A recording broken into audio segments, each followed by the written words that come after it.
Dominical. Y ahora vamos a hablar de política. Ya hablamos de la tragedia de Trujillo que nos sigue impactando y vamos a hablar ahora de política con un congresista que ustedes conocen bien, Carlos Anderson. Gracias por acompañarnos.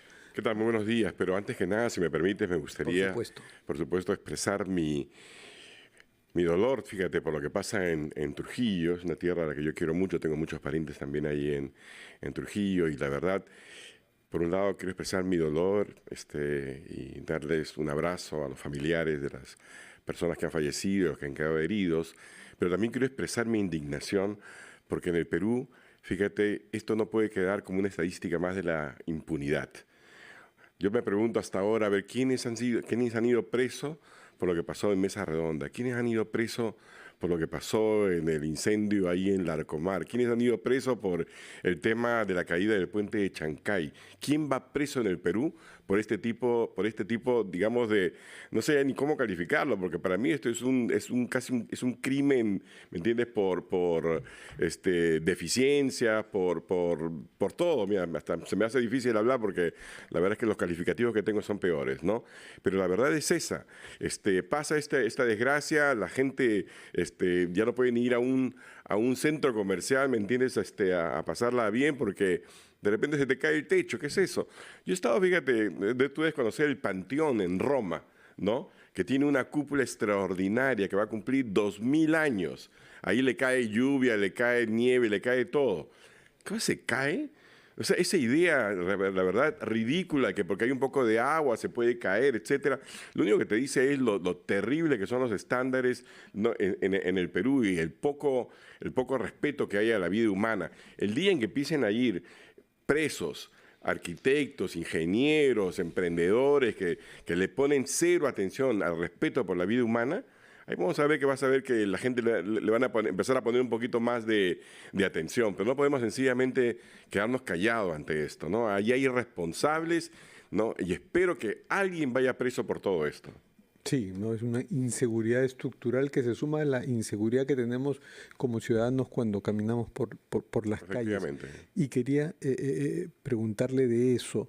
En el Congreso ahora se está corriendo una moción para censurar al ministro del Interior, Juan José Santibáñez, que es una medida temeraria, puesto que si cae Santibáñez, ¿quién lo va a suceder? O sea, no se puede jugar con la seguridad, déjeme terminar la pregunta, no se puede jugar con la seguridad ciudadana, pero es cierto que Santibáñez está haciendo gala de una energía depositada no en la tarea de seguridad ciudadana, sino de pelear con la fiscalía y defender las cuitas judiciales de la presidenta. Entonces, ¿cómo resolver responsablemente el dilema desde el Parlamento? Tú lo acabas de decir, mira, a ver, yo no creo, primero que nada, que haya personas que son total y absolutamente indispensables. Pero si hay alguien que no es indispensable, es un ministro como el que tú acabas de describir. Alguien que no está haciendo su trabajo, si está más preocupado en protegerse él de todos los problemas judiciales que tiene, de proteger a la presidenta, ¿no? Y además también de una actitud soberbia, así, bien cachacienta, ¿no es cierto? Me pides, el Poder Judicial me pide mi teléfono, ¿no? Te lo doy, pero reseteado, como si no fuera autoridad, como si no tuviera una obligación de dar un ejemplo de algo, ¿no es cierto? No, la verdad es que es una vergüenza más bien que sea tan difícil en el Congreso conseguir las firmas. Eso es lo que es una vergüenza. Es exactamente la misma vergüenza, ¿no?, que ha quedado ahí impregnada en el Congreso por no haber podido jamás censurar al exministro de Martini del MIDI. O sea, un caso paradigmático de gente que no debería jamás haber llegado a un puesto de esa naturaleza y que este Congreso, desafortunadamente, ¿no?, por esos arreglos de este contubernio que hay entre los partidos y las bancadas que están conformando el Congreso y el Ejecutivo, ¿no?, donde se han repartido básicamente, déjame hacer los negocios, tú haz lo que quieras con la parte de justicia para Perú Libre, ¿no es cierto? Y eso sí, no me molesta a mis ministros favoritos, no me toquen al ministro de Educación, no me toquen al MIDI, no me toquen al ministro del Interior. Te aseguro que el ministro de Transporte y Comunicaciones es súper protegido. O sea, ¿me entiendes? Ese es el gran problema. Entonces, la labor de fiscalización, estos contrapesos que tendrían que existir en una democracia no existen. En la práctica no existe porque todo está arreglado. Incluso ir al Pleno, ¿no?, hasta da pena porque tú dices, va a haber un debate, va a haber algo. Nada.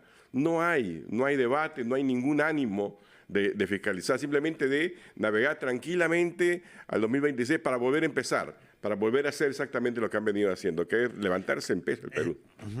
Congresista Anderson, muy buenos días. Le saluda Carlos González desde Trujillo. ¿Qué tal? Algunas bancadas que controlan la mesa directiva no están apoyando esta censura. ¿Cómo se puede explicar que el cálculo político pese más que las necesidades de la gente, pero sobre todo cómo romper esto, cómo hacer un punto de quiebre, ¿no? ¿Qué esperanzas tenemos los ciudadanos que esto pueda ocurrir en algún momento? Mira, con este Congreso ninguna. Con estos partidos políticos representados en el Congreso de la República, ninguna. Porque son políticos sin alma, son políticos sin amor al Perú.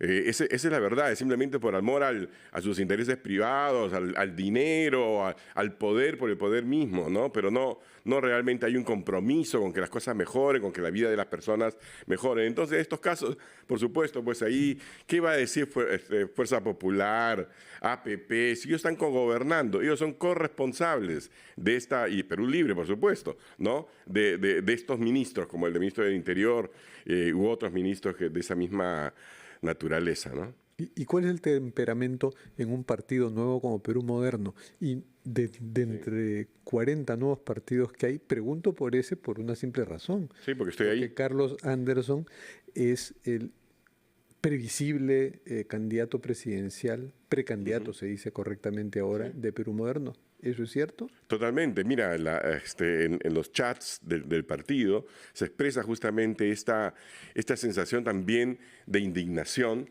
ante un estado de cosas que tenemos que cambiar, porque en un país moderno estas cosas no suceden, y si suceden hay responsables, y esos responsables terminan en la cárcel. Entonces esa cadena, ¿no? Primero de evitar con verdaderas fiscalizaciones, con un país ordenado, donde el fiscalizador no sea un extorsionador, donde las reglas estén claras, ¿no es cierto? Ese tipo de cosas en un país más o menos formal no sucede. Entonces, desde Perú Moderno, por supuesto que justamente el nombre en sí mismo captura todas estas aspiraciones, y hay ese reclamo también, hay ese rechazo al estado de cosas. Por eso es que nosotros estamos planteando justamente un país diferente a través de una serie de políticas que ya iremos conversando a lo largo del tiempo, pero tenemos ideas muy claras y muy precisas sobre lo que hay que hacer. Pero si hay una que puedo mencionar es que cero impunidad.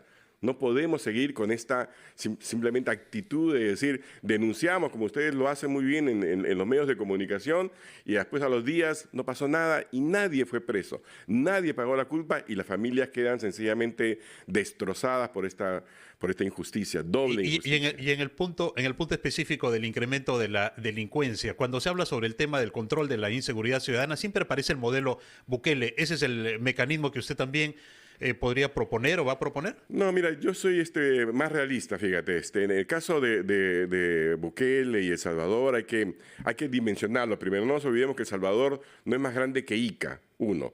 Dos, que los delincuentes se ponen sus tatuajes, entonces es fácil identificarlos.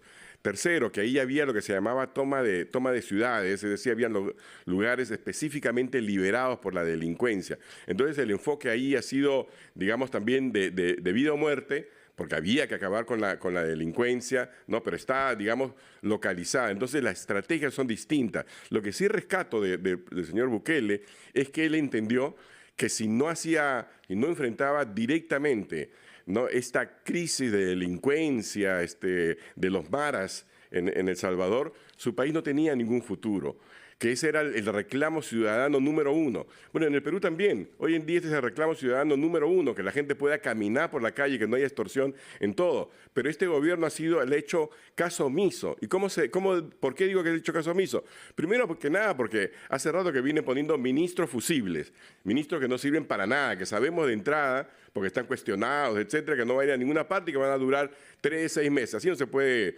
organizar nada. En segundo lugar, porque han sido pues tacañísimos a la hora de dar los recursos. Y en tercer lugar, porque no han hecho nada por recomponer todo el sistema de justicia, que empieza con la policía, con los fiscales, con el Poder Judicial, porque mientras exista, nuevamente, impunidad, mientras exista cero posibilidades de que quien comete un delito realmente lo pague, porque ese es el gran problema en el Perú, de nada sirve, que, por ejemplo, tener leyes durísimas, ¿no? Tenemos la ley, por ejemplo, de que si alguien se roba un celular, va 30 años preso de cárcel. ¿Quién ha ido 30 años a la cárcel por robarse un celular? Nadie, pues. Entonces, si la posibilidad, ¿no?, la probabilidad de que tú vayas preso por eso es cero, entonces le puedes poner 100 años si quieres y va a ser cero.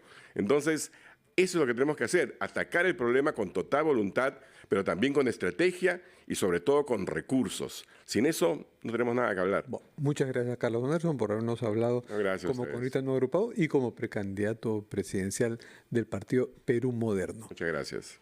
Siendo las 9:17, nos vamos a una pausa y luego estaremos en enlace con el doctor Ernesto Blume para hablar del tema de la extinción de dominio. Hay un debate constitucional al respecto. Nos vemos dentro de unos instantes.